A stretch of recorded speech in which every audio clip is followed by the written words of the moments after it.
মাশাআল্লাহ, আলহামদুলিল্লাহ। আমাদের প্রতীক্ষার অবসান অবশেষে হলো। আপনি এই দেশের দিকে আজ তাকান, যারা আল্লাহর আইন বাদ দিয়ে উপায় করছে, আপনি দেখবেন চর্মচোখে তাদের ব্যাংক ব্যালেন্স, টাকা পয়সা, নাড়ি বাড়ি গাড়ির অভাব নেই, দেশে জায়গা হয় না, অনেকে আবার বেগম পাড়াও বানায়। বাস্তবতায় আল্লাহ কি অ্যাকশন নেয়, ওগুলো কি তাদেরকে আল্লাহ ভোগ করতে দেয় না। 2 নাম্বারের 3 নাম্বারের ব্যাখ্যায় পেয়েছি, এ মানুষটা যখন বিদায় নেবে দুনিয়া থেকে, সব চাইতে অবৈধ ইনকাম ছাড়া দুনিয়ায় করে, এদেরকে আল্লাহ লাঞ্ছিত ভাবে, অপমানিত ভাবে, বেঈমান অবস্থায় বিদায় দেবে। পৃথিবীর সাক্ষী হয়ে থাকবে তাদের মরণে। কুষ্টিয়ার পাশে ঝিনাইদহ জেলার একজন এই যে কিছুদিন আগেই মারা গেছে, কি অবস্থা তার, যে ডিটেলস এখন আসতেছে, 200 কোটি টাকার মামলা। লোকটা মারা যাবার পর তার লাশের একটা টুকরাও খুঁজে পাওয়া যাচ্ছে না। আজ কয়েকদিন ধরে তার মেয়ে পর্যন্ত কেঁদে কেঁদে বলছে, একটা টুকরা দেন, একটু জানাজা করে মাটি দেয়, তাও সান্ত্বনা পাবো। ফেসবুকে কয়েকদিন আগে দেখেছি কলকাতায় খেজুর গাছের সাথে 2টা বিচি ঝুলে আছে। অনেকে বলছে এটা ওই লোকের বিচি। এটা তাকিয়ে দেখলাম যে না, মানুষের বিচি অত বড় হয় না, ওটা মনে হয় ছাগলের বিচি। কোন জায়গায় আল্লাহ মানুষকে নামিয়েছে আপনি টের পাচ্ছেন? আমি শুধু হাসির খোরাকে দেওয়ার জন্য বলি না, এটা বাস্তব দরকার। 3 নাম্বার ব্যাখ্যা, দুনিয়ায় সত্যি যদি আল্লাহর আইন বাদ দিয়ে কেউ উপায় করে, মহান আল্লাহ পাক তাকে এমন অবস্থায় দুনিয়া থেকে বিদায় দেবে, ওই লোকটা দুনিয়ায় সাক্ষী হয়ে থাকবে, ইতিহাস হয়ে থাকবে। ছোট্ট একটা আমল মাত্র, সত্যিই যদি আপনি এই আমল এখন থেকে জীবনে আরম্ভ করতে পারে, বিজ্ঞান এখন জানিয়েছে কেউ যদি মাটিতে বসে, পাটিতে বসে, নিচে বসে নবীজি যেভাবে খাবার খেতে, ওই খাবারের সুন্নাত আদায় করে খাবার খেতে থাকে, খেতে খেতে ওর অর্ধেক খাবার হজম হওয়ার কথা, কারণ ওইভাবে পেটে বসলে পেটে চাপ লাগে। আর আমরা যেভাবে বসে খাই ওভাবে ওই সিস্টেম নেই, আমরা দিন দিন পাল্টিয়ে ফেলছি। দস্তরখানায় পড়ে যাওয়া খাবারটা খেলে কত বড় একটা সুসংবাদ পাওয়া যাচ্ছে, আমি এখনো মারাই গেলাম না, জান্নাতও পাইনি, হুরদের সাথে আমার বিয়েও হয়নি এখনো, অথচ দেনমোহর আদায় হয়ে গেছে। তার মানে নবীর এই কথার সিগনিফিকেন্স হচ্ছে আমি যেন জান্নাতে প্রবেশ করে ফেলেছি। ছোট আমল আমরা যেন না ছাড়ি, ছোট মনে করি, অনেক বড়। 2 নাম্বারে বিশ্ব নবী বলেন, কোন মানুষ যদি দস্তরখানায় পড়ে যাওয়া খাবার গুলি খেতে পারে, ওর শরীরের ভেতরে যে 360টা হাড় আছে, জোড়া দেওয়া আছে হাড়গুলো, এই হাড়গুলোর সাদগা আমার আল্লাহ আদায় করে দেন। আল্লাহ পাক বলেন, কুল বিফাদলিল্লাহি ওয়া বিরহমাতিহি ফাবিযালিকা ফালিয়াফরাহু হুয়া খায়রুম মিম্মা ইয়াজমাউন। হে নবী, আপনি বলুন, পৃথিবীর মানুষকে আল্লাহ যা দিয়েছেন সবচাইতে বড় দয়ার প্রমাণ দিয়েছেন আল্লাহ কোরআন নাযিল করে। সুতরাং কোরআন যারা পেয়েছে দুনিয়ায় তারা যেন আনন্দ করে, খুশি হয়, উল্লাস করে। প্রশ্ন আসতে পারে, কোরআন তো আমরা পেয়েছি, আমাদের হাতে হাতে আছে না, এর ভেতরে শরীয়তের যে নিয়ম নীতিগুলো দেওয়া আছে, এইটা যারা তাদের প্র্যাকটিক্যাল লাইফে সেট করতে পারে, এর সাথে যার বেশি যত সম্পর্ক, সে যেন তত বেশি খুশি হয়। কারণ দুনিয়ায় যত কিছু আল্লাহ মানুষকে দিয়েছেন আর দেবেন, সব কিছু একদিন শেষ হয়ে যাবে, এইটাই ফাইনাল। কোরআনে কারীম পৃথিবীতে আল্লাহ দিয়েছেন, এটা এখন আছে, কিয়ামতের পরেও এই কোরআন থাকবে। সুবহানাল্লাহ। কিয়ামতের পরে থাকবে মানে কিয়ামতের পরে জান্নাতে যাবে যারা, তাদেরকে আল্লাহ নিজের কণ্ঠ দিয়ে কোরআনে কারীমের সূরা ইয়াসিন তেলাওয়াত করে করে শোনাবেন। 50 আলফা সানা মিম্মা তাউদ্দুন। দুনিয়ায় 1-2 করে যেভাবে গণনা করো, জান্নাতের ওই পরিবেশে আল্লাহর কুদরতের কণ্ঠে কোরআনের এক একটি আয়াত শুনতে সময় লাগবে 500 বছর। আজকে আমরা যারা কোরআনে কারিমের এই অনুষ্ঠান পেয়ে আনন্দিত, কিয়ামতের ওই ময়দানে জান্নাতের পরিবেশে আল্লাহ শ্রোতা হিসাবে যেন আমার একটু জায়গা করে দেন, বলেন আমিন। আজকে আমরা আনন্দিত খুশি এই কারণে যে এই মাহফিলের সম্পর্ক কোরআনের সাথে না হামজার সাথে না। কাউকে ভালোবাসলে আল্লাহর জন্য বাসবেন, লোক দেখানোর জন্য না। মান আহাব্বা লিল্লাহি ওয়া আবগাদা লিল্লাহি ওয়া আতাআ লিল্লাহি ওয়া মানাআ লিল্লাহ ফাকাদ ইসতাকমালাল ঈমান। ইবনে মাজাহ শরীফের হাদিস। আল্লাহর নবী বলেন, কাউকে যদি ভালোবাসো লোক দেখানোর জন্য না, আল্লাহর জন্য ভালোবাসবা। উপরে উপরে না, ভেতর থেকে আল্লাহর জন্য যদি ভালোবাসাটা হয়, ঘৃণা করলেও আল্লাহর জন্য ঘৃণা করবে। কিছু দিতে চাইলে আল্লাহর দিকে তাকিয়ে দিবে। নিষেধ যদি করো, কাউকে কিছু দেওয়া থেকে বিরত থাকো, আল্লাহর জন্য থাকবে।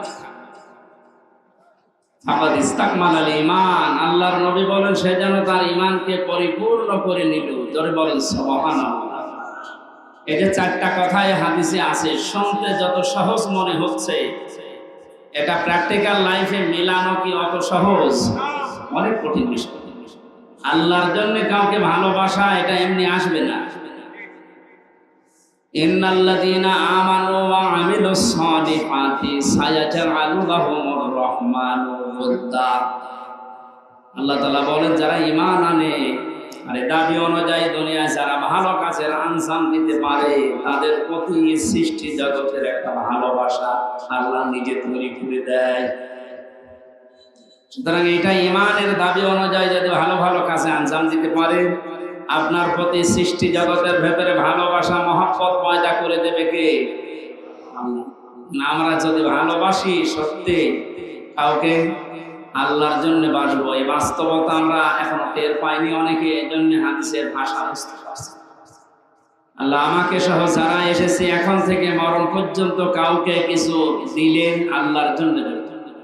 যদি নিষেধ করে, কারোর সাথে যদি ঝগড়াঝাটি হয়, মারামারি হয়, মনোমালিন্য তৈরি হয়, এটা যেন আল্লাহর জন্য হয়।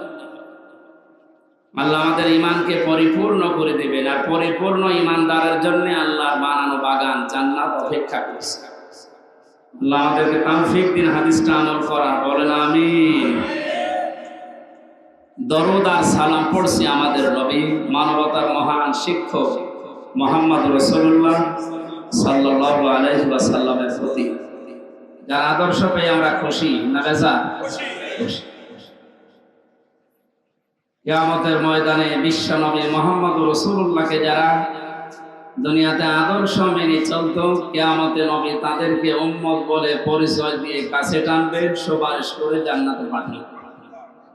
এখানে ইয়াসিন এ শব্দ দুনিয়ায় আগে পরে আপনি কারো নামে পাবেন। ইয়াসিন এটা নবীজির নাম। কোরআনে আল্লাহ 7টা নাম দিয়ে তাকে ডাক দিয়েছেন, তার ভেতরে ইয়াসিন, তাহা, মুহাম্মদ, আহমদ, আব্দুল্লাহ, মুজাম্মিল, মুদাসসির, ইয়াসিন। এই নামটা ডাকলেন কেন? ইয়া হরফে নেদা, ইয়া মানে হে, সিন মানে সাজ্জেদ। তাফসীরে কাবীর আল্লামা ফখরুদ্দীন রাজি রাহমাতুল্লাহ আলাইহি সিন শব্দের 5টা ব্যাখ্যা দিয়েছেন।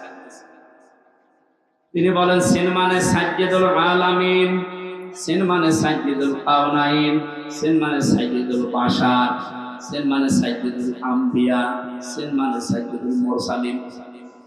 যেহেতু ইয়াসিন সূরার আলোচনা আজকে না, কুরবানির সামনে আমরা ওই রকম একটা আয়াত পড়েছি। আমি শুধু একটু টাচ দিলাম যে ইয়াসিনের ভেতরে আল্লাহ এগুলো দিয়েছে। আল্লাহ আমাদেরকে ইয়াসিন, আল্লাহর ঘোষণা দেওয়া একমাত্র নেতা দুনিয়ায় মুহাম্মদুর রাসূলুল্লাহ, তাকে অনুসরণ অনুকরণ করার তৌফিক যেন দান করে।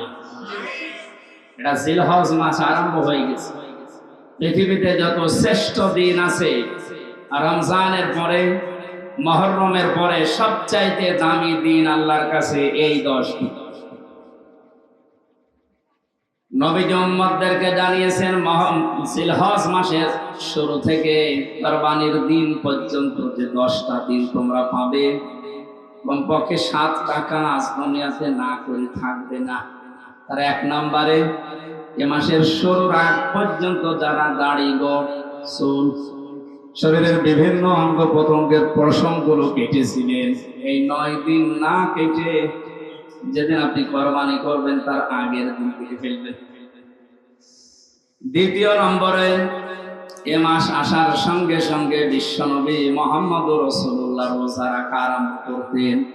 যদি আমাদের এই অভ্যাসটা অনেকের নেই, মনে করে যে রোজা রাখলে আমার শরীর খারাপ হয়ে যাবে, গ্যাসের কারণে আমি রাখতে পারি না, রোজা রাখলে গ্যাস, আলসার এইগুলো আরো ভালো হবে।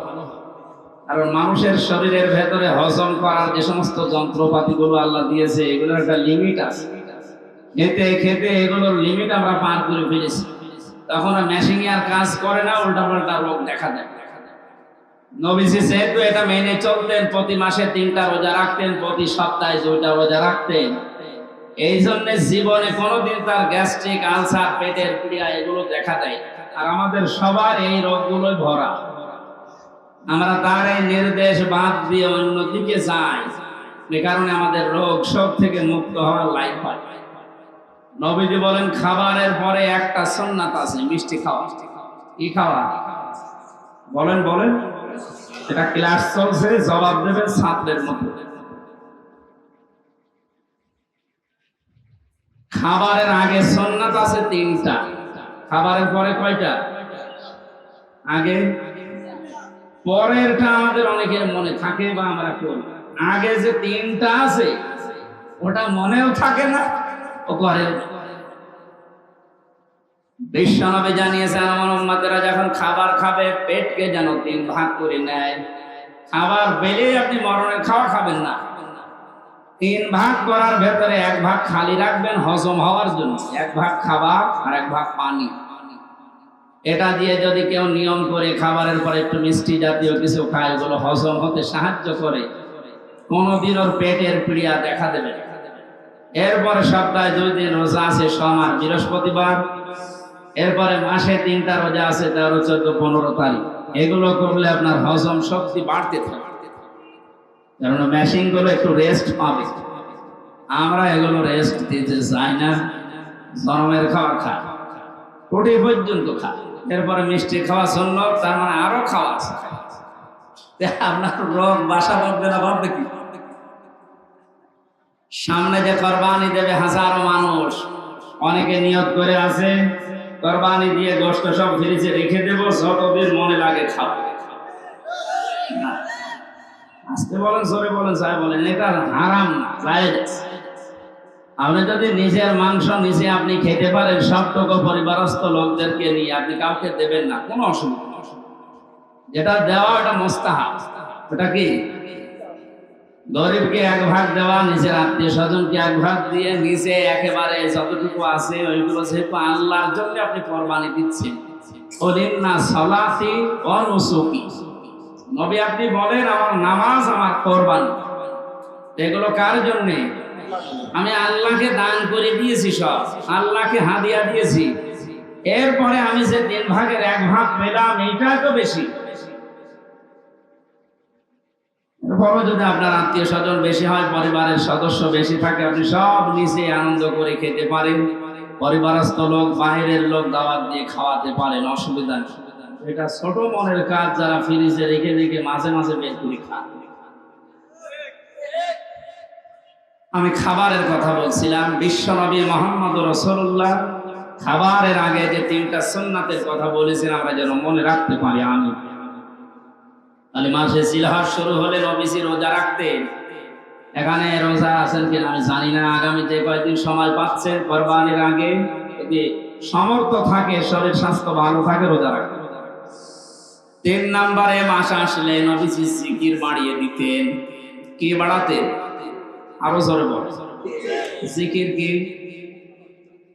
কোরআনে কারিমে আল্লাহ জিকির করার জন্য আদেশ দিয়েছেন, ওইভাবে উযকুরুল্লাহা কামা আল্লামাকুম, তোমরা জিকির করো আল্লাহ ওইভাবে যেভাবে আল্লাহ তোমাদের শিখিয়েছেন।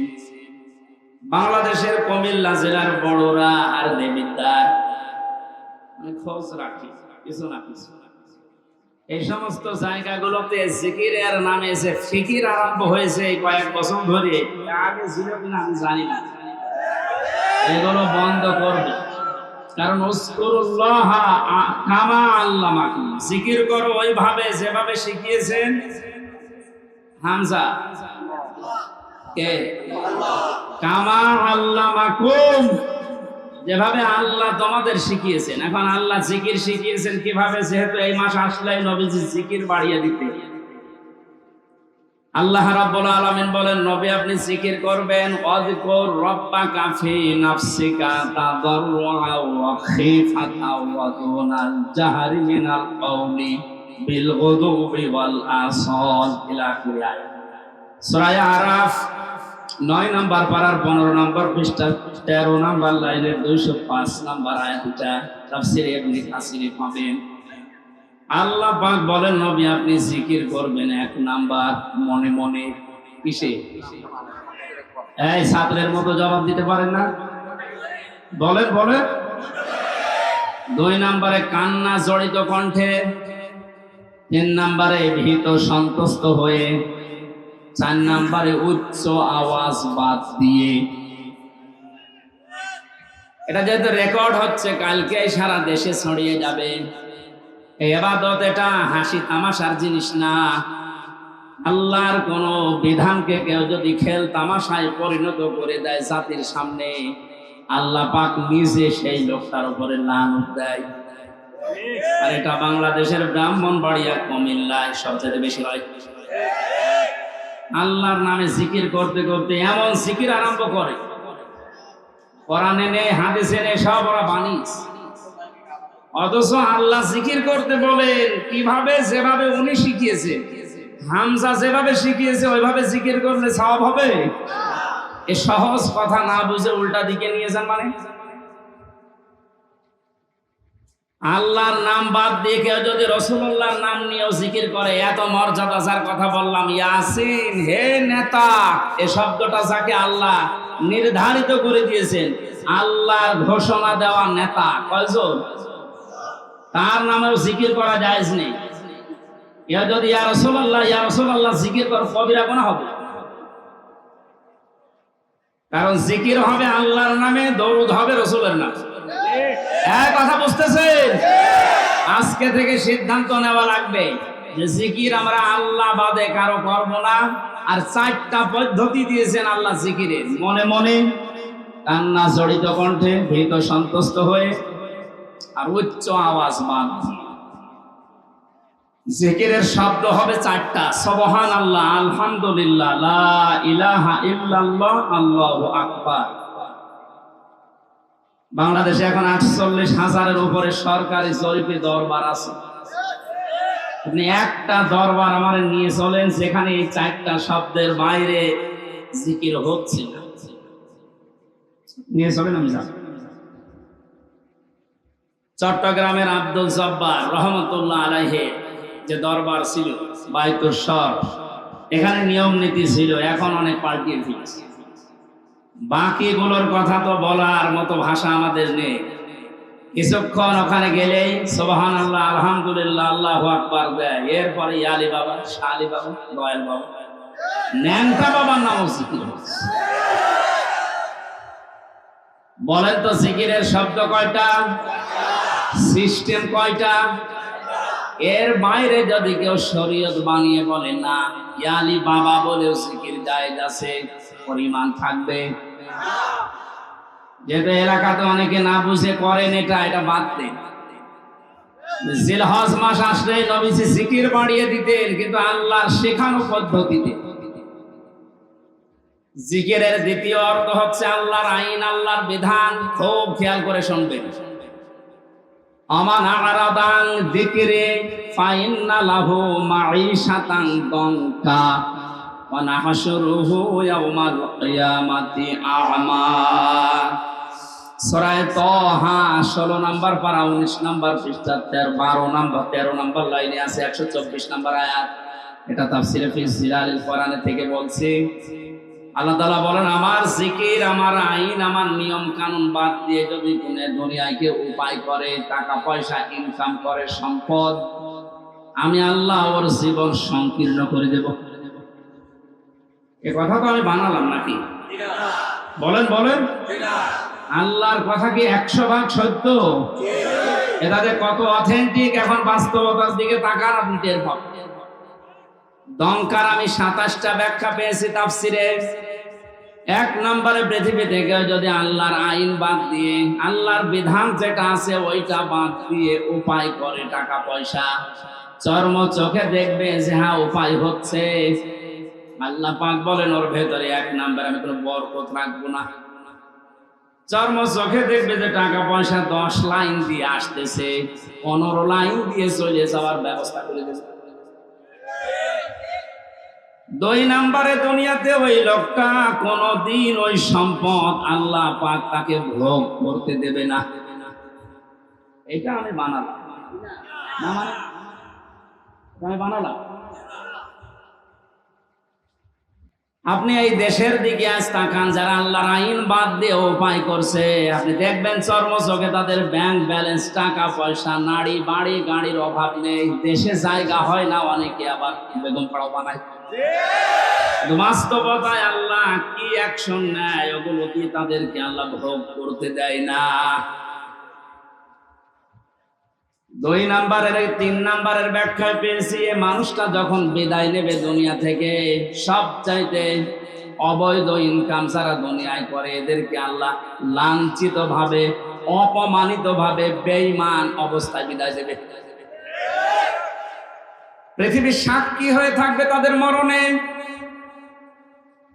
কুষ্টিয়ার পাশে ঝিনাইদহ জেলার একজন এই যে কিছুদিন আগেই মারা গেছে, কি অবস্থা তার, যে ডিটেলস এখন আসতেছে, 200 কোটি টাকার মামলা। লোকটা মারা যাবার পর তার লাশের একটা টুকরাও খুঁজে পাওয়া যাচ্ছে না। কয়েকদিন ধরে তার মেয়ে পর্যন্ত কেঁদে কেঁদে বলছে একটা টুকরা দেন, একটু জানাজা করে মাটি দেয়, তাও সান্ত্বনা পাবো। ফেসবুকে কয়েকদিন আগে দেখেছি কলকাতায় খেজুর গাছের সাথে 2টা বিচি ঝুলে আছে। অনেকে বলছে এটা ওই লোকের বিচি, এটা তাকিয়ে দেখলাম যে না, মানুষের বিচি অত বড় হয় না, ওটা মনে হয় ছাগলের বিচি। কোন জায়গায় আল্লাহ মানুষকে নামিয়েছে আপনি টের পাচ্ছেন?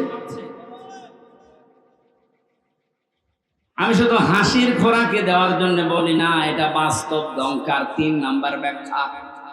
দুনিয়ায় সত্যি যদি আল্লাহর আইন বাদ দিয়ে কেউ উপায় করে, মহান আল্লাহ পাক তাকে এমন অবস্থায় দুনিয়া থেকে বিদায় দেবে, ওই লোকটা দুনিয়ায় সাক্ষী হয়ে থাকবে, ইতিহাস হয়ে থাকবে। পৃথিবী প্রকম্পিত হয়ে যাবে তার মরণ দেখে। 4 নাম্বার ব্যাখ্যা আছে, এই লোকটা যখন মারা যাবে ঈমান তো পাবে না, মরণের সঙ্গে সঙ্গে কবরে দিতে দিতে ওর শাস্তি আল্লাহ নিজে ফেরেশতা দিয়ে আরম্ভ করবে। 4 নাম্বারটা আমি বানালাম নাকি? সবগুলো তাফসীর থেকে আমি নোট করে এনেছি, আপনি বাড়িতে এসে মিলাবেন, দেখবেন আপনার সাথে 2-1টা মিলে যাচ্ছে। এই জন্য আল্লাহর জিকির মানে আল্লাহর আইন, আল্লাহর বিধান। আল্লাহর বিধান বাদ দিয়ে দুনিয়াতে সত্যি কেউ যদি উপায় করে, শরীক ফাঁকি দিয়েছেন যারা, শরীক ফাঁকি দেয় না দেশে? কত মানুষ এখন হজে আল্লাহর ঘর তাওয়াফ করছে, নবীজিকে সালাম দিচ্ছে রওজার পাশে দাঁড়িয়ে, অথচ নিজের আপন ভাইয়ের জমি জাল দলিল করে নিচের নামে লিখে নিচ্ছে। এটা মনে হয় বেশি করে ফেললাম। আমি নিজে ছিলাম হজে, দেখেছি। হজে আসার সময় বনের সম্পদ গুলো ফাঁকি দিয়ে নিজের নামে লিখে নিয়েছি। বনকে তো মানুষ করে বিয়ে দিয়েছি, এই যথেষ্ট, আবার জমি দেবো কেন? জমি দেবে কেন মানে তুমি তোমার বাবার ছেলে, আর ওইটা কি ও ধার করে দিস? আপনি আল্লাহর একটা বিধান পালন করার জন্য 7.5 লাখের উপরে টাকা খরচ করে হজে গেলেন, অথচ বনের 3 লাখ টাকা আপনি আত্মসাৎ করে গেলেন। এখানে বিধানটা কার ছিল? ওখানে এক আল্লাহর বিধান 2 রকম করে ফেললেন। এজন্য শরীক যারা ফাঁকি দিচ্ছেন, দমকার ব্যাখ্যা পড়তে পড়তে আমি এটা পেয়েছি, দুনিয়াতে যারা ভাই বোন ছেলে মেয়ে জনগণ, এ শরীক যারা ফাঁকি দিয়ে দুনিয়ায় চলবে, এই মানুষগুলো মরণের সঙ্গে সঙ্গে কবরে আমার আল্লাহ নিজে আযাব শুরু করবে। কারণ কি? কারণ আপনার নিচে যারা আছে এরা আপনার কাছে ইতিম। এরা কি বলেন বলেন? ইন্নাল্লাযীনা ইয়াকুলুনা আমওয়ালাল ইয়াতামা যুলমান ইন্নামা ইয়াকুলুনা ফি বুতুনিহিম নারা ওয়া সায়াসলাউনা সাঈরা। সূরা নিসা 4 নম্বর পারার 17 নম্বর পৃষ্ঠার 14 নম্বর লাইনের 10 নম্বর আয়াতটা ইবনে কাসিরে আছে। আল্লাহ পাক বলেন, নিশ্চয় যে বাছারা বর্তমানে খাচ্ছে ভবিষ্যতেও খাবে। এটা মোজারে, প্রেজেন্ট, ফিউচার, দুইটা কাল দিয়েছেন ইয়াকুলুনার ভেতরে। আমওয়ালাল ইয়াতামা যুলমান, এতিমদের মাল সম্পদ জুলুম করে। প্রশ্ন আসতে পারে, এতিমের মাল আমি খাই না, আমি একটা অফিসের এমডি, আমার নিচে যারা আছে এদের বেতন থেকে কিছু কেটে খাই। আপনি একটা অফিসের এমডি যদি হয়ে থাকেন, আপনার নিচে যারা আছে হাদিসের ভাষায় সবগুলো আপনার কাছে এতিম। এই কথা বলে না?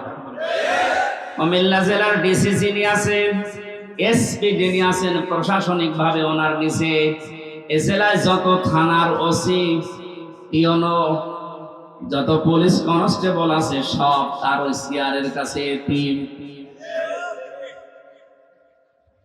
এজন্য এতিমের সাথে ভালো ব্যবহার করা, এতিমের সম্পদ যারা আত্মসাৎ করে, কোরআনের ভাষায় এই মানুষগুলো আল্লাহ পাক বলেন এরা জাহান্নামের আগুন দিয়ে পেট ভরে। প্রশ্ন আসতে পারে, কয় আগুন তো আমি খাই না, আমি কাতলা মাছ খেয়েছি, আমি ইলিশ মাছ খেয়েছি।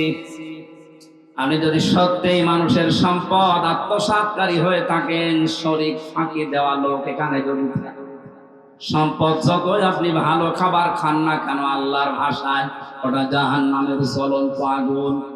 এই আয়াত পড়ার পরে আমার মনে হচ্ছে বাংলাদেশে এখন 100 জনের প্রায় 95 জন জাহান্নামের আগুন খাচ্ছে। বলেন না, ওই 5 জন বাকি আছে, ওর ভেতরে আমি আছি। হ্যাঁ, তাহলে তো ভালো। বাস্তবতা এইটাই দেখতে পাচ্ছি। প্রাইমারিতে চাকরি নিতে হলেও যোগ্যতা থাকার পরও আপনাকে 10 লক্ষ টাকা দেওয়া লাগছে। যদি ওই সিস্টেম এখন অনেকটা পাল্টিয়েছে পরীক্ষার মাধ্যমে, আলহামদুলিল্লাহ। আগের যে সিস্টেম গুলো ছিল, ওভাবে যোগ্যতা থাকার পরেও যাদের কাছে টাকা পয়সা নেওয়া হয়, এরা তো আপনার কাছে, আপনার দপ্তরের কাছে এতিম। এরা এতিম না? এদের কাছ থেকে আপনি হাদিয়া বলে নেন, আর তওফা বলে নেন, আর চাই বলে নেন, স্পিরিট মানি বলে অনেকে নেয়। এগুলো সব হবে আল্লাহর ভাষায় জাহান্নামের আগুন। আল্লাহ এতটুকু যদি শেষ করে দিতেন, দুনিয়ার হিসাবে আমি আয়াত পড়তাম না। পরের শব্দটা আমার ওয়াসায়াসলাউনা সাঈরা, সিন, সাউফা, কদ, লাম, এরকম 13টা শব্দ আছে আরবি গ্রামার। কোন সেন্টেন্সের আগে যদি একটা আসে, অর্থ হয় অতি তাড়াতাড়ি। আল্লাহ পাক এখানে সিন দিয়ে জানিয়েছেন, মানুষের সম্পদ যারা ফাঁকি দিয়ে খাও, জোর করে, জুলুম করে, অন্যায় ভাবে খাও, মিথ্যা মামলা দিয়ে তারা জেলে দিয়ে তার পরিবারের কাছ থেকে অবৈধভাবে টাকা নাও, না এই দেশে বন্ধ হয়ে গেছে। হাজারো মানুষ এরকম বিপদে আছে। শরীক ফাঁকি দিয়ে যারা খাও, এই মানুষগুলো শুধু মরতে দেরি, যেহেতু তুমি বেঈমান হয়ে মরবে, ঈমান পাবে না। যে দংকার 4 নাম্বার ব্যাখ্যা। যারা অবৈধ ইনকাম করে ওদের ঈমান নসিব আল্লাহ বন্ধ করে দেয়। বলেন নাউজুবিল্লাহ। ওরা সঙ্গে সঙ্গে কবরে দেবেন। আল্লাহ নিজে বলেন জাহান্নামের আগুন সাঈর, যেটা এটা আমি লাগিয়ে দেব। এর আগে আমি বহুবার বলেছি, জাহান্নাম একটা, জাহান্নামের স্তর বা দরজা 7টা। জাহান্নামের দরজা কয়টা? এই 7টার ভেতরে সাঈর একটা। সাঈরে যাওয়ার জন্য যে 4 প্রকার মানুষের নাম আমরা কোরআনে পেয়েছি, আর 1 নম্বরে যারা এতিমের মাল আত্মসাৎ করে, ফাঁকি দেয়, শরীক যারা ফাঁকি দেয়, এদেরকে মরণের পরে আল্লাহ জাহান্নামের সাঈরের নিচে পাঠিয়ে দিয়ে আগুন লাগিয়ে দেবেন।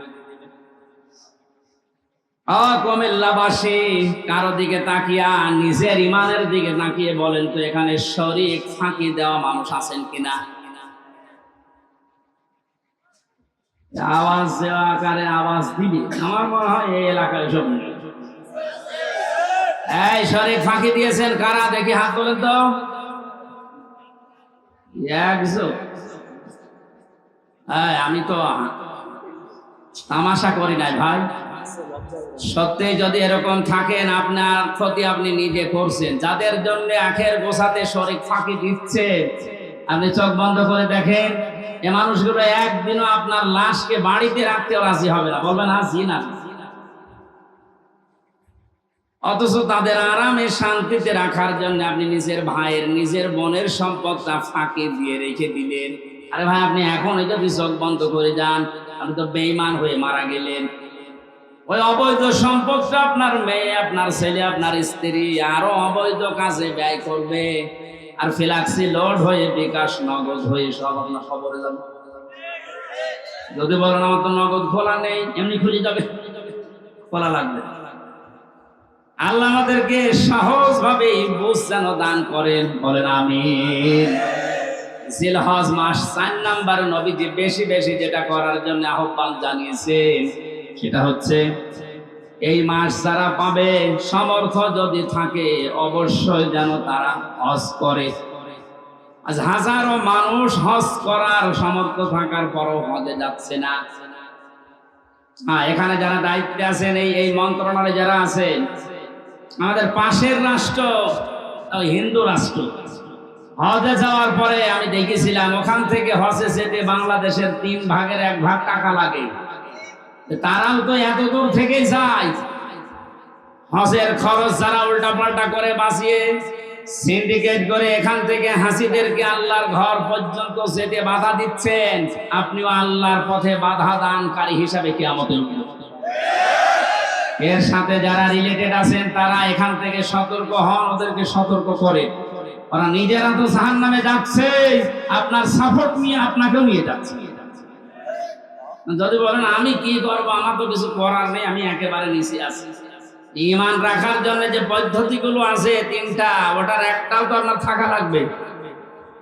মান রাআ মিনকুম মুনকারান ফালিয়ুগায়্যিরহু বিয়াদিহি।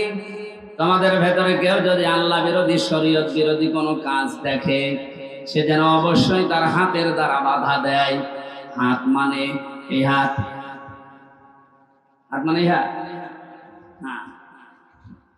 ইয়াদুন মানে শুধু এই হাত না, ইয়াদুন মানে ক্ষমতার হাত, আইনের হাত, প্রভাব প্রতিপত্তির হাত, দলীয় হাত। যে যেই জায়গায় আছেন আল্লাহ বিরোধী, সমাজ বিরোধী, ইসলাম বিরোধী, মানবতা বিরোধী কোন কাজ দেখলে আপনার ঈমান রাখার জন্য হলেও আপনাকে হাতের দ্বারা বাধা দেওয়া লাগবে।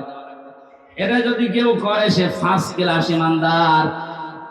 এটা যদি আপনি না পারেন, আপনার হাতে যদি প্যারালাইজড হয়, না সম্ভব না, এ করতে গেলে আপনার বিপদ আরো বাড়বে। তখন আপনি মুখের দ্বারা হলেও প্রতিবাদ করবেন, না এটা অন্যায়, এটা বন্ধ করেন। আর আমরা এটাই করছি। কুমিল্লা শহর থেকে মাত্র 2 কিলোমিটার দূরে ভারতের এরিয়া। ওখান থেকে একজন হজে গেলে ওর যদি 2.5 লাখ টাকায় হয়ে যায়, আমার 7.5 লাখ লাগবে। কোন কারণ? এই সিন্ডিকেট ভাঙা লাগবে। কোটি কোটি টাকার ব্যবসা করছে এখানে যারা দায়িত্বে আছে তারা। এই জন্য আমাদের যেহেতু ওই পর্যায়ে কিছু করার নেই, হাত তো নেই, হাত তো প্যারালাইজড। সুতরাং মুখের দ্বারা প্রতিবাদ করা যতটুকু ভাষা আছে আমরা করলাম। আল্লাহ যেন আমাদের এই ভাষাটাকে কবুল করে। এটাও যদি না পারা যায়, সর্বশেষ মনে মনে ঘৃণা করা, এটা অনেকে করে না। আরো আল্লাহ বিরোধী, আল্লাহর ঘরে যেতে ডাইরেক্ট না ইনডাইরেক্ট ভাবে বাধা দেওয়া হচ্ছে, আরো খুশি হয়। আজকের এই অনুষ্ঠানটায় আমরা কি বলবো বলেন তো? যেহেতু কোরআনে কারিমের সামনে যে তেলাওয়াতকৃত আয়াত পড়লাম আপনাদের, এটা কোরবানি সংক্রান্ত, আর সামনে 4-5 দিন পরেই কোরবানি। আমাদের এখানে আলোচনাও তো ওই ধাঁচে আমরা করব। এরপরেও যদি কোনো মহল উল্টাপাল্টা ধারণা করে এটা বন্ধ করে দেয়, এটা ডাইরেক্ট না ইনডাইরেক্ট যারা চেষ্টা চালিয়েছিলেন, আপনি কোরআনে বাধা দানকারী হিসাবে কিয়ামতে উঠবেন।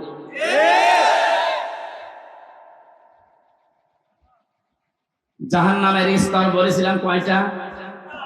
বলেন বলেন। এই 7টার ভেতরে একটা ভয়ঙ্কর দরজার নাম আছে। এই দরজা দিয়ে আল্লাহ তাদেরকে প্রবেশ করাবে যারা এই পৃথিবীতে কোরআনে কারিমের অনুষ্ঠানগুলোতে বাধা দেয়। আর এই দেশে এখন দিন দিন এই প্রদূষণ বাড়ছে। মানুষ ওগুলো খুব বেশি না, কয়েকটা। আল্লাহ আমাদেরকে হেদায়েত দান করেন, বলেন আমিন। এই জন্য হজ করার সামর্থ্য যাদের আছে হজ অবশ্যই করে মারা যাবে।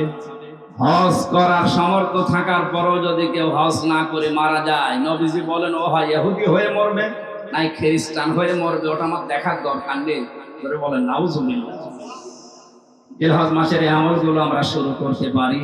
আল্লাহ আমাদেরকে সবাইকে যেন তৌফিক দেন। সূরা মায়েদা 27 থেকে 34 এই আয়াতগুলো আমরা তেলাওয়াত করব এখন। এর আলোকে কোরবানির সামনে নিয়ে কিছু মাসলা মাসাইল আকারে তাফসীর নিয়ে কথা বলবো ইনশাআল্লাহ। জবান খুলে কোরআনের এই সোনালী আয়াতের অংশ বিশেষ একটু পড়ে, শয়তান যদি আশপাশে থাকে ও যেন চলে যায়। কারণ পৃথিবীর কোনো ইবাদত করার আগে আউযুবিল্লাহ পড়া লাগে আমি পাইনি। নামাজ পড়তে হলে আউযুবিল্লাহ পড়া লাগবে, আছে? যদি না পড়েন আপনার নামাজ হবে না, এই কথা কেউ বলতে পারে?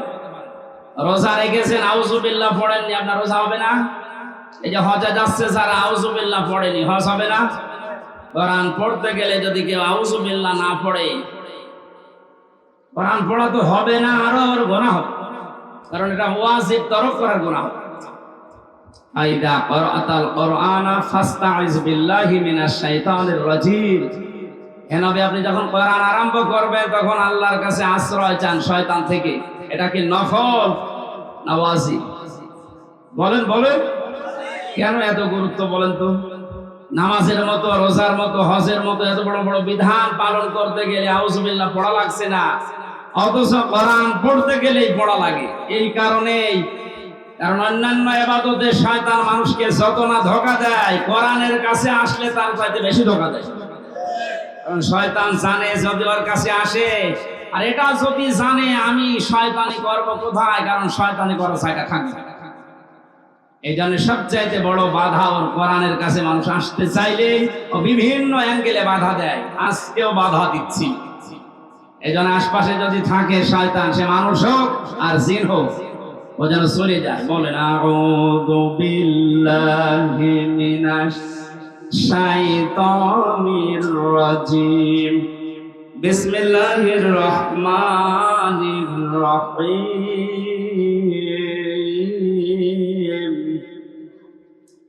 ওয়াতলু আলাইহিম নাবা বানাই আদামা বিল হক। সাদাকাল্লাহুল আযীম। সূরা মায়েদা 27 নম্বর আয়াত পড়েছি অংশ। কোন সূরা বলেন তো? মায়েদা মানে দস্তরখানা। মায়েদা মানে কি? দস্তরখানা নামে আল্লাহ একটা সূরা দিলেন, অথচ এর গুরুত্ব অনেকের কাছেই নেই। দস্তরখানা বিছিয়ে খাবার খাওয়ার সিস্টেম এখন টেবিল চেয়ার এসে অনেক উঠে গেছে। নবীজি নিচে মাটিতে বসে খাবার খেতেন দস্তরখানা বিছিয়ে, কিন্তু এখন এই সিস্টেমগুলো বাদ হয়ে যাচ্ছে। কেন এই সিস্টেম ছিল বলেন তো? আল্লাহর নবী জানিয়েছেন কেউ যদি দস্তরখানা বিছিয়ে পড়ে যাওয়া খাবারগুলো তুলে খেতে পারে, ও যেন জান্নাতের হুরদের দেন মোহর আদায় করে ফেলেছে।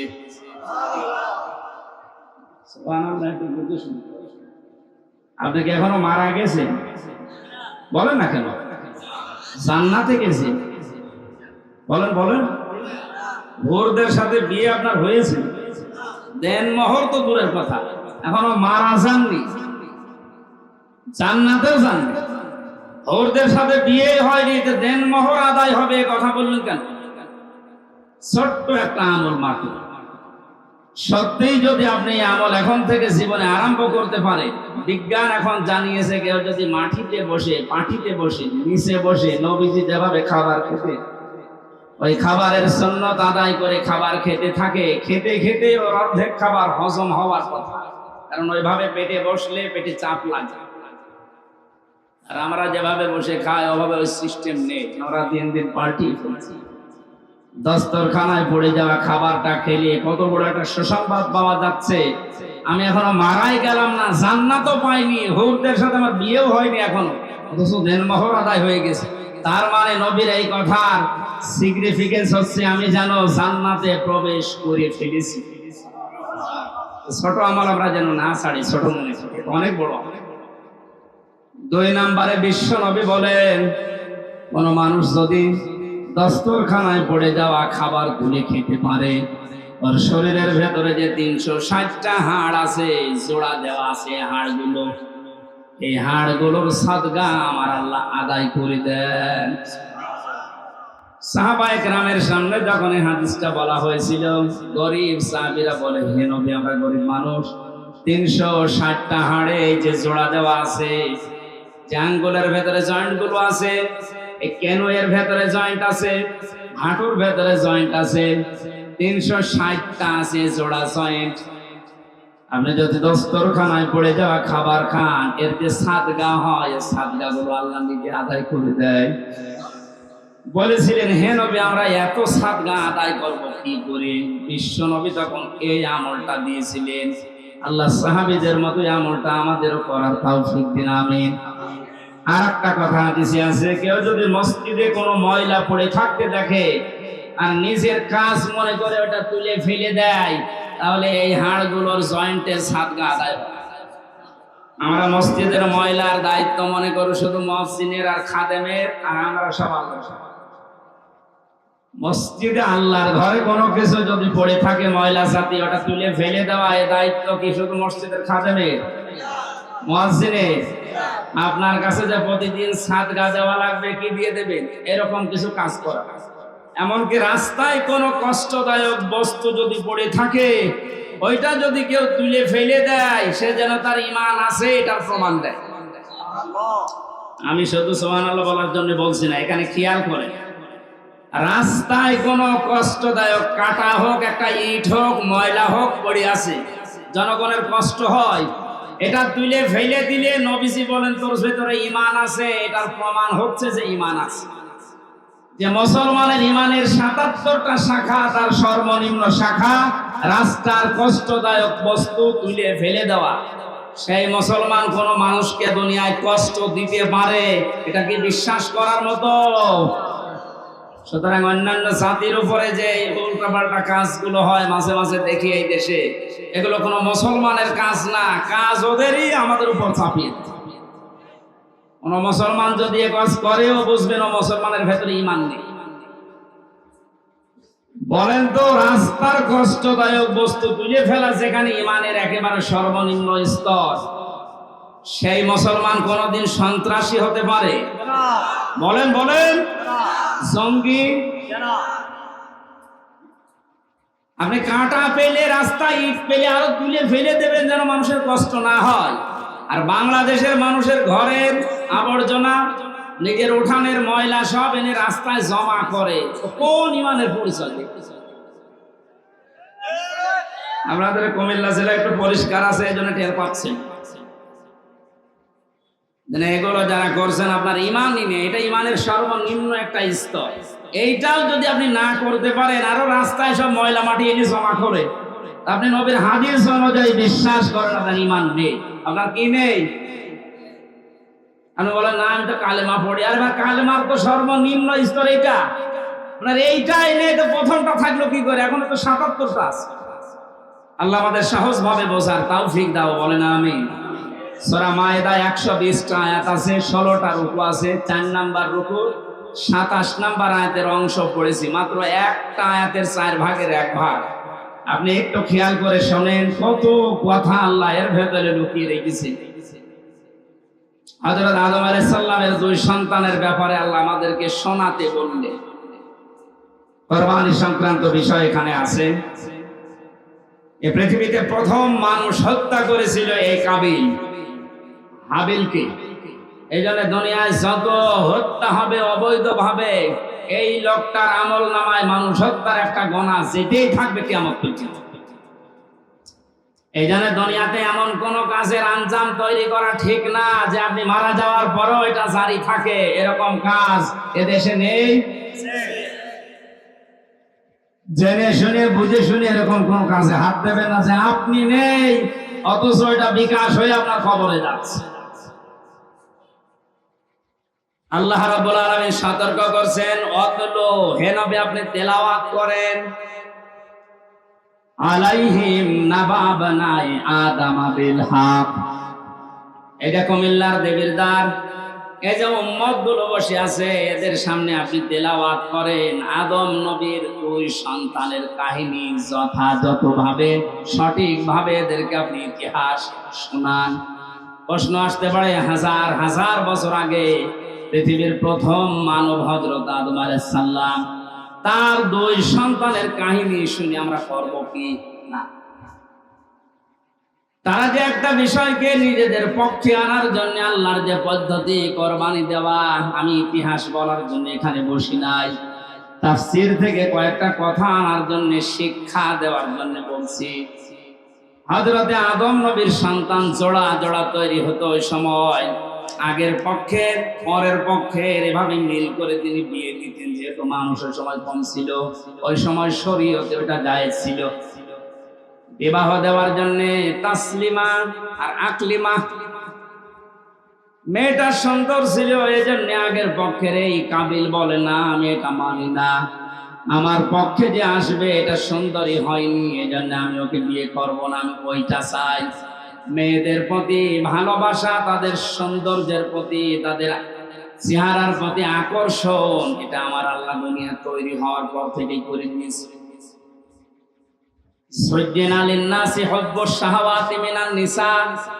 মানুষকে আমি শোষণ করে দিয়েছি, আকর্ষণীয় করে দিয়েছি 9টা জিনিসকে তাদের সামনে। 1 নম্বরে মেয়ে লোকের চেহারার প্রতি ভালোবাসা, আকর্ষণ, এটা তৈরি করে দিয়েছে কে? এই যে পরীক্ষার জিনিস এটা। এখন যদি বলেন আল্লাহ তৈরি করে দিয়ে আল্লাহ আবার আমাকে শাস্তি দেবে কোন কারণে, এইটাই পরীক্ষা। আপনার মতোই মানুষ আর একজন আছে, সে তো এরকম সুযোগ পাওয়ার পরও এই কাজ করে না, আপনি করলেন কেন? হযরত আদম নবী আলাইহিস সালামের মনে শান্তি ছিল না, তাকে আমার আল্লাহ জান্নাতে এত নিয়ামত দিয়েছিলেন, তারপরও তিনি আনন্দ শান্তি পাচ্ছিলেন না। আল্লাহ রাব্বুল আলামিন তার মনের অবস্থা বোঝার পর তিনি যখন নিদ্রায় গেছেন তন্দ্রাচ্ছন্ন, ওই সময় একটা হাড় তার শরীর থেকে বের করে সুন্দরী মহিলায় যে হাওয়া আলাইহিস সালামকে বানিয়ে রেখেছিলেন। তাফসীরে কাবীরের ভেতরে পেয়েছে পৃথিবীতে 4 জন মহিলাকে আল্লাহ সবচেয়ে সৌন্দর্য দিয়েছে, তার ভেতরে হাওয়া আলাইহিস সালাম 1 নাম্বার, ইব্রাহিম নবীর প্রথম স্ত্রী হযরতে সারা 2 নাম্বার, হযরতে ইউসুফ নবীর স্ত্রী জুলাইখা 3 নাম্বার, 4 নম্বরে মুহাম্মদ রাসূলুল্লাহর ছোট মেয়ে হযরতে ফাতিমাতুজ জোহরা রাদিয়াল্লাহু তাআলা আনহা। এখন ঐশ্বরিয়ায় যত সুন্দর আপনার কাছে মনে হয়, পরিমণি যত সুন্দর মনে হয়, হযরতে হাওয়া কত সুন্দর ছিলেন বলেন। তিনি যখন বসে আছে বামে, ঘুম থেকে ওঠার পরে তিনি দেখলেন, তাফসীরে মুফাসসির বলেন হযরতে আদম হাওয়াকে দেখেই তাকিয়েছেন এবং ধরতে গেছেন। আল্লাহ পাক বলেন আদম এটা তাকানো যাবে না, ধরাও যাবে না। হযরতে আদম বলছে আল্লাহ তাকানো যাবে, ধরা যাবে, কি করবে সেটা বলেন। আমার মনে হয় বাংলাদেশের অনেক যুবক এমন আছে, নামাজের ফরজ জিজ্ঞাসা করেন বলতে পারবে না, বিয়ে করা ফরজ এটা বলতে পারবে না। আল্লাহ পাক ওইদিন জানিয়েছেন হ্যাঁ ধরা যাবে, তাকানো যাবে, বিয়ে করা লাগবে। আদম আলাইহিস সালাম আগে পেছনে না ভেবে বলছে আল্লাহ আমি রাজি আছি। আল্লাহ পাক শর্ত দিয়েছেন বিয়েতে রাজি হয়ে গেলে বিয়ে করতে হলে মোহর দেওয়া লাগবে। এটা নেই, এখান থেকে মাসলা বের হয়। অজানা অচেনা কোনো মহিলাকে নিয়ে যদি আপনি তাকাতে চান, আনন্দ করতে চান, ধরতে চান, বিয়ে করা শর্ত। বিয়ের আগে প্রেম বলেন, ভালোবাসা বলেন, পবিত্র বলেন, কিছুই জায়েজ নেই। অনেকে বলছে না এটা পবিত্র ভালোবাসা, প্রেমিকার মাথায় পর্যন্ত হাত দিয়ে বলছে আল্লাহর কসম আমি তোরে ভুলে যাব না, এটা জায়েজ আছে? আরে তুই হাত দিলি কোথায়? বিয়ের আগে তোর মাথায় না ওর দিকে তাকানো যায় ছিল না? আর তুই মাথায় হাত দিয়ে বলছি, তোমার মাথায় হাত দিয়ে আল্লাহর কসম করছি তোমার ভুলে যাবে না, পুরাটাই গোনা জিনা হয়ে গেছে। আদম নবী আলাইহিস সালাম যখন বলেন আমি রাজি আছি, আল্লাহ বলেন আগে বিয়ে করো, দেন মোহর কই নেই। আল্লাহ পাক সুযোগ দিয়ে জানিয়েছিলেন আমার নবী মুহাম্মদ রাসূলুল্লাহর উপরে 10 বার দরুদ শরীফ পড়ো, এইটাই দেন মোহর হিসাবে মেনে নিলাম। বিয়ে করার পরে আল্লাহ এবার তাকে আদেশ দিলেন, আমরা যারা আদম নবীর সন্তান এখানে বসে আছি, মিলান তো আপনার জীবনে এটা আছে কিনা বলবো। অকুলনা ইয়া আদামু সুকুন আনতা ওয়া যাওজুকাল জান্নাতা ওয়া কুলা মিনহা রাগাদান হাইসু শি'তুমা ওয়ালা তাকরাবা হাযিহিশ শাজারাতা ফাতাকুনা মিনাজ যালিমিন। জন্মের পর থেকে আয়াতটা আমিও শুনেছি, এর ভেতরে যে এত গুরুত্বপূর্ণ 4টা শিক্ষা আছে অনেকে আমরা জানি না। আলেম যারা আছেন তাদেরকে আবার বলছে একটু খেয়াল করে। হযরত আদম নবীকে আল্লাহ আলাইহিস সালামের সাথে বিবাহ পড়িয়ে দিলেন জিবরাইলকে সাক্ষী দিয়ে, ডাক দিয়ে বললেন আদম তোমার বউকে নিয়ে এবার তুমি যাও জান্নাতে। জান্নাত আদম আলাইহিস সালামের বাড়ি আর আমাদের বাবার বাড়ি, এই কথা বলবেন না। জান্নাত আমাদের, আরো জোরে বলেন, বলেন আরেকবার। তাহলে আয়াত থেকে প্রথম মাসলা বের হয়, বিয়ে করার পরে বউ নিয়ে বাবার বাড়ি যাওয়া লাগবে। আর অনেকে এখন ঘর জামাই থাকে এই জেলায় নেই, বিয়ে করে বউ নিজের বাবার বাড়ি নিয়ে যাওয়া লাগবে, আর আপনি সহ থেকে যাচ্ছেন। 2 নম্বরে ওয়াকুলা মিনহা রাগাদান হাইসু শি'তুমা। আলেমদেরকে বলছি আল্লাহ কিন্তু আনতা ওয়াকুলা এ শব্দ দিতে পারতেন, মাঝখানে আনতা নেই। আজ বাংলাদেশ সহ বিশ্বে যারা নারী স্বাধীনতা আন্দোলন নামে, নারী মুক্তি পরিষদ, নারী বিপ্লব পরিষদ, এরকম 13টা সংগঠন এই দেশে এখন কাজ করছে নারীর স্বাধীনতা দেওয়ার জন্য। আপনি নারীকে আর কি সম্মান দেবেন, কি অধিকার দেবেন? আল্লাহর কোরআনের আয়াতের দিকে তাকান। পৃথিবী তৈরি হওয়ার পরে আল্লাহ নারীদেরকে কি অধিকার দিয়ে দিয়েছেন? আল্লাহ বলেন বিয়ে করে বউ বাড়িতে নিয়ে যাওয়ার পরে নিচে খাবে হবে না, আনতা নেই।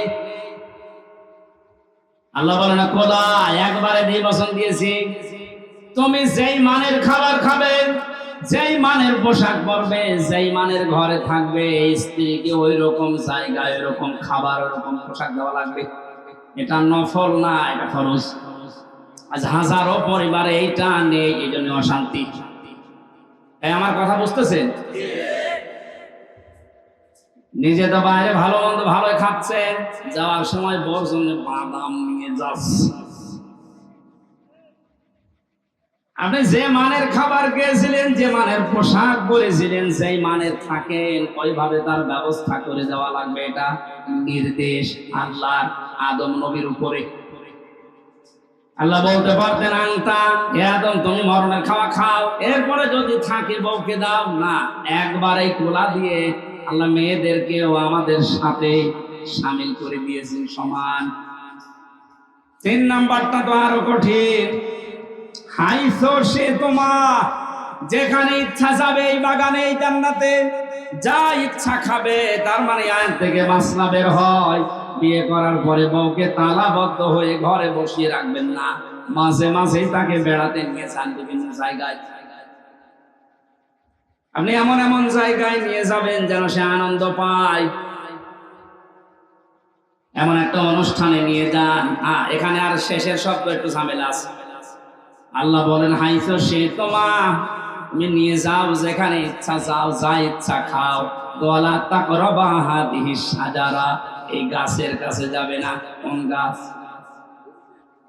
না, এটা আমিও জন্মের পর থেকে শুনছি যে গন্ধম গাছ।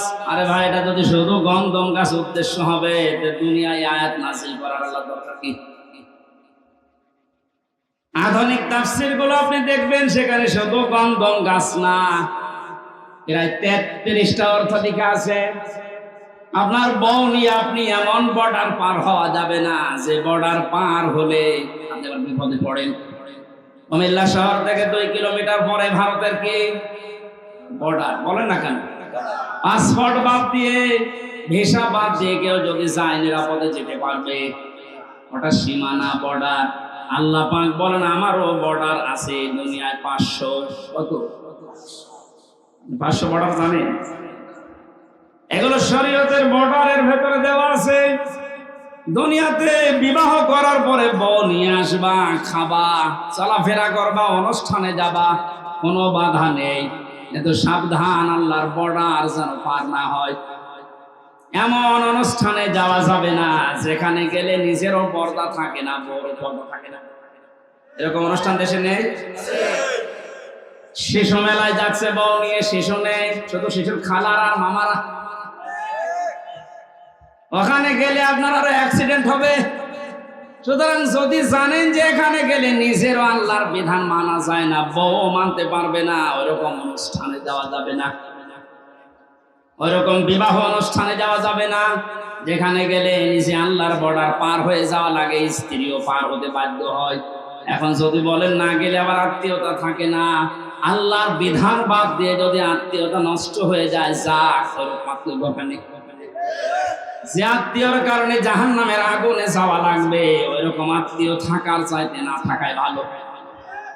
লা তাআতা লিমাখলুকিন ইল্লা বিমাসিয়াতিল খালিক।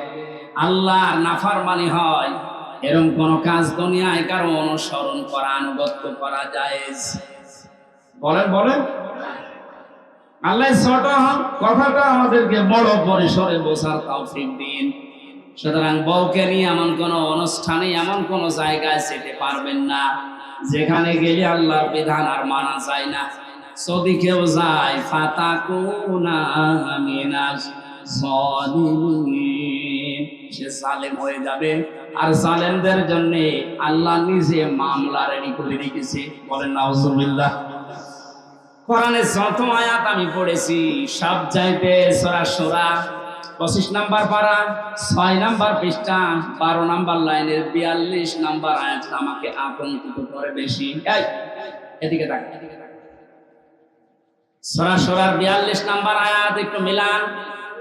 ইন্নামাস সাবিলু আলাল্লাযীনা ইয়াযলিমুনান নাস ওয়া ইয়াবগুনা ফিল আরদি বিগাইরিল হক, ইলা আখির আয়াত। আল্লাহ পাক বলেন আমি নিজে কিয়ামতের দিন মামলা দায়ের করব, আমি কেস করব, আমি অভিযোগ দায়ের করব তাদের বিরুদ্ধে যারা দুনিয়ায় মানুষ হয়ে মানুষের উপরে জুলুম করে। এ দুনিয়ায় নেই। আসতে বল, আপনি কথাটার ওজন টের পেয়েছেন? এ কথার লোড কত? আল্লাহ নিজে মামলা দায়ের করবে, উনি মামলার বাদী। যিনি বিচার করবেন বিচারক, উনি যদি বাদী হন না, রায় তো পক্ষে আসবে। বলেন। এই আয়াতটা পড়ার পরে আমার নিজেরই মাঝে মাঝে ভয় লাগে, আল্লাহ আমি আবার মামলার আসামি হয়ে গেলাম না তো? কারণ আমার নফসের উপরে মাঝে মাঝে জুলুম হয়ে যাচ্ছে, আমার পরিবারের উপরে জুলুম হয়ে যাচ্ছে, সমাজের মানুষের প্রতি আমার যে দায়িত্ব ছিল আমি পালন না করে আমি জুলুম করে ফেলছি। এখানে যে যত বড় দায়িত্বে আছে, কিয়ামতের দিন ওই দায়িত্ব সম্পর্কে আল্লাহ তার কাছে পুঙ্খানুপুঙ্খানু হিসাব নেবে। প্রতিটি জিনিস যেহেতু নিয়ামত, এরপরে বাকি কথা। কয়েকদিন আগে একটা কনফারেন্স হচ্ছিল, মদিনায় ছিলাম। এই যে এতটুকু একটা বাচ্চা আব্দুর রহমান, বিশ্ববিখ্যাত হাফেজ, বিচারক ওকে ডাক দিয়ে বলছে তোমার যে চোখ নেই, তুমি অন্ধ। এই 11 বছর বয়সে কোরআনের হাফেজ হয়ে গেছে, তাও যেমন তেমন হাফেজ না।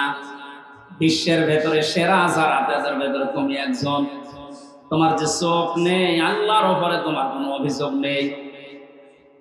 ছেলেটা কেঁদে ফেলেছে, ডাক দিয়ে বলে বিচারক আমার কোনো অভিযোগ নেই, আমি আরো আনন্দে আছি। বিচারপতি ডাক দিয়ে বলছে তোমার কোনো অভিযোগ নেই, আনন্দে আছো মানুষ? ছেলেটা বলছে, হুজুর যেদিন বিচার শুরু হবে, আসল বিচার কিয়ামতে, আমি তো কোরআনে কারিমের আয়াত পড়েছি আপনার সামনে, সুম্মা লা তুসালুনা ইয়াউমাইদিন আনিন নাঈম। কিয়ামতের দিন প্রতিটি নিয়ামতের হিসাব আল্লাহ নিচে ধরবেন। আমার পা থেকে শুরু করে মামারা যখন মাথা পর্যন্ত হিসাব আল্লাহ শুরু করে দিয়েছে, পা দিয়ে, এরপরে হাঁটু দিয়ে, এরপরে পেট দিয়ে, হাত দিয়ে, আস্তে আস্তে আমার কাছে চোখের কাছে যখন আসবে, আমি আল্লাহকে বলতে পারবো, অন্তত মাবুদ একটু দাঁড়ান, আপনি চোখের হিসাব আমার কাছে নেবেন, আমার তো দুনিয়ায় চোখ ছিল না, এদিকে তাকিয়ে হলেও দয়া করে আমার হিসাবটা আপনি সহজ করে দেন। আল্লাহ নিজে বিচারপতি হবে। ও কুমিল্লাবাসী, কি মনে হচ্ছে আপনার কাছে আমি জানি না, কথাটা নরম হলেও অনেক বড় কথা এটা। আল্লাহ নিজে বিচারপতি আর নিজে মামলার বাদী। এই দেশে যে যত বড় দায়িত্বে আছে, সে যদি আপনার মামলার বাদী হয়, জেল থেকে বেরোনো আপনার কঠিন হবে। কথা বলে না কেন? প্রধানমন্ত্রী শেখ হাসিনা যদি আপনার বিরুদ্ধে মামলা দেয়, আপনি তো কালকে বের হয়ে যাবেন নাকি? সুতরাং যে যত বড় ক্ষমতাশালী, সে যদি মামলার বাদী হয়ে যায়, পৃথিবীতে সবচাইতে বড় ক্ষমতার মালিক কে বলেন তো? আল্লাহ আয়াতে জানালেন, আমি নিজে তোর বিরুদ্ধে মামলা দেব। এই জন্য আল্লাহর বিধানগুলো ওভারটেক করে, পার করে ফেলে আমরা যেন আল্লাহর মামলার আসামি হয়ে না যাই, এগুলো খুব হিসাব নিকাশ করে পা ফেলা দরকার। আদম নবীর সন্তানের কাহিনীগুলো আল্লাহ এবার শোনাতে চেয়েছেন, কারণ এবার খেয়াল করে আল্লাহ পাক বলেন, হে নবী, আপনার উম্মতদেরকে যখন পাবেন, তাদের সামনে আমার এই আয়াতগুলো তিলাওয়াত করে শোনান। এটা হাজার হাজার বছর আগে হযরতে আদম নবীর দুই সন্তানের কাহিনী। এই মেয়ে লোক নিয়ে তারা ঝগড়ায় বিপদে নিমজ্জিত হয়েছিল। শেষ পর্যন্ত আদম নবীর শরীয়ত অনুযায়ী তাদেরকে বলেছিলাম, তোমরা কোরবানি করো। আমাদের যেমন পশু করার নিয়ম, ওই সময় নিয়ম ছিল আলাদা। ওরা এরকম চাটিয়াল ময়দানে পশু জবাই করে রেখে আসতো, আগুনের ঝলক আকাশ থেকে এসে পুড়িয়ে ফেলতো, তারটা কবুল হয়ে যেত। আর যারটা পড়ে থাকতো, তারটা কবুল হতো না। আমার মনে হয় এই শরীয়ত যদি এখন আমাদেরও থাকতো, এই দেশে কত মানুষের কোরবানি ধরা পড়ে যেত।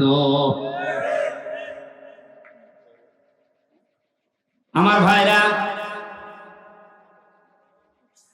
বেশি সময় হয়ে গেল, শেষ করে দিই নাকি? আমার কি আবার আয়াত শুরু হচ্ছে? গরমের ভেতরে তো আসলে 1 ঘন্টা হয়ে গেছে, শেষ করে দিই। জিনা মানে এই যে মানুষগুলো ব্যস্ত না, এদের আরো কাজ আছে, আমারও হ্যাঁ চালাবো, ছেড়ে দিই। এত এত লং টাইম কথা বলে গরমের ভেতরে।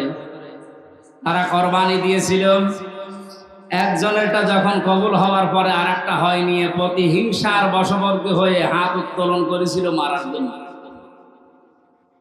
আল্লাহ রাব্বুল আলামিন এই কাহিনীটা শোনানোর মাধ্যমে আমাদেরকে সতর্ক করছেন, এই দুনিয়া থেকে যদি কাঙ্ক্ষিত মানের জায়গায় যেতে না পারো, যার কারণে যেতে পারো না, ওর প্রতি প্রতিশোধ পরানো হলে তার ক্ষতি করো না। যেটা সবচাইতে বেশি আমরা করি। إذ قربا قربانا فتقبل من أحدهما ولم يتقبل من الآخر। আমারটা নিয়ে নিল না, তুমি যেহেতু পথে এখন বাধা হয়ে আছো, তোমারই রাখবো না, তোমারই শেষ করে দিই। হযরতে হাবিল ওই সময় যে কথাটা বলেছিল, শুধু ওই সময়ের জন্য না, এটা কিয়ামত পর্যন্ত আয়াতটা কোরআনে থাকবে, এখন আছে।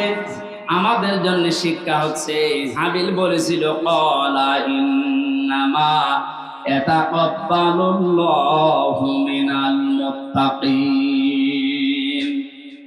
হে ভাই কাবিল, কান খাড়া করে শোনো, দুনিয়াতে শুধু তাকওয়া, মুত্তাকি যারা, এই মানুষগুলোর সম্পদ, জীবন আল্লাহ কবুল করে থাকে। এটা প্রমাণিত। আমরা যারা কোরবানি এখন দিচ্ছি, সামনে কেনার জন্য প্রস্তুতি নিচ্ছেন, আপনি যদি মুত্তাকি হতে না পারেন, আপনার জীবনের কোরবানি কিন্তু কবুল হবে না। কোরআনে কারিমে আল্লাহ যেখানে কোরবানি শব্দের ব্যাখ্যা দিয়েছেন যে কোরবানি করো, ওর আগের শব্দে আমার আল্লাহ দিয়েছেন নামাজের কথা। এজন্য এখানে যারা নামাজ আদায় করেন না বা নামাজ পড়েন না, নামাজের শিক্ষা যাদের জীবনে নেই, এক কথায় ফতোয়া দেওয়া যায় যে আপনার কোরবানি হচ্ছে না। ফাসাল্লি লিরাব্বিকা ওয়ানহার, আগে কোরবানি করো এরপর নামাজ পড়ো। বলেন বলেন। এজন্য নামাজ যারা পড়ে না তাদের সাথে ভাগ দিলেও আপনাকে হবে না। এটা একটু পড়া হয়ে গেল। আরে ভাই, এই যে পুরাটা মিলে হাত, এতটুকু যদি না থাকে বাকিটুকু দিয়ে কিছু করা যাবে? যদি বলেন একটু চুলকিয়ে দেন তো কোনো জায়গায়, এতটুকু দিয়ে চুলকাতে পারবেন? আল্লাহ ফাসাল্লি আগে দিয়েছেন যে নামাজ আদায় করো আগে। আরে নামাজের শিক্ষার ভেতরে যে 27টা আছে তার ভেতরে একটা শিক্ষা হচ্ছে ওয়ানহার, কোরবানি করো। কোরবানি এটা শুধু পশুর ভেতরে সীমাবদ্ধ না, ইসলাম মানতে গিয়েও আপনাকে কোরবানি করা লাগবে। আপনার সম্পদ, আপনার জীবন, আপনার সময়, আপনার লেখনী, আপনার বক্তব্য সব যেন আল্লাহর জন্য, ইসলামের জন্য আপনি কোরবানির জন্য প্রস্তুতি নিতে পারেন। এই শিক্ষা 1 বছর পর পরে আমাদের দিতে আসে। পশু কোরবানি করার আগেই নিজের ভেতরের পশুত্বকে যদি আমরা কোরবানি করতে না পারি, কিয়ামত পর্যন্ত হায়াত পেয়েও আপনার কোরবানি আপনি কাবিলের মতো কবুল করাতে পারবেন না।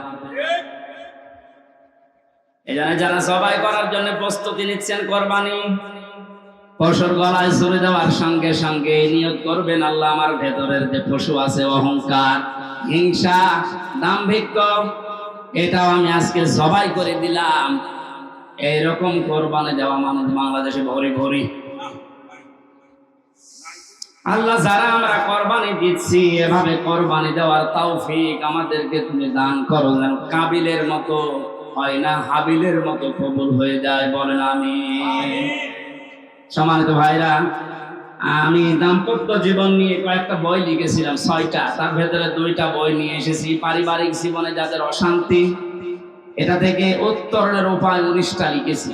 আমার কাছে বইটা আছে, আপনারা নিয়ে বাড়িতে মেয়েকে, বউকে, মাকে, ফুফুকে, মেয়েদেরকে পড়াবেন।